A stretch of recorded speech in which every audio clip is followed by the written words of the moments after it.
Tishlarda zid joylashishi ko'p muammolarga olib kelishi mumkin. Birinchidan bu yomon gigiyena bo'ladi. Chunki yomon gigiyena bo'lishining sababi u yerda tishlar zid joylashganligi sababli shotka yaxshi yetib bora olmaydi hamma joyiga. Zubnoy nit floss bilan ham yaxshilab tozalay olmaysiz u joyni.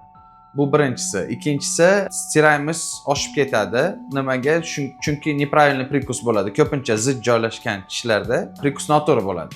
Prikus noto'g'ri bo'lganligi uchun stiraymiz baland bo'ladi bu narsa. Ko'pincha bunaqa holatlarda yomon gigiyena bo'lganligi sababli karies, mesh kontaktni karies deyiladi. Ikkala tishni o'rtasida karies bo'ladi. Ko'p holatlarda. Yana bitta katta muammolardan biri bu gingivit parodontit. Yaxshi tozalanmaganligidan milkimiz shamollab qoladi. Tishlarni zichligini davolashligi uchun brekit yoki aligner bilan to'g'irlasak bo'ladi bu narsani. Bunga 1 yildan 2,5 yil vaqtgacha ketishi mumkin. Agarda sizda ham tishlaringiz zid joylashgan bo'lsa, Neosmile klinikasiga murojaat qiling.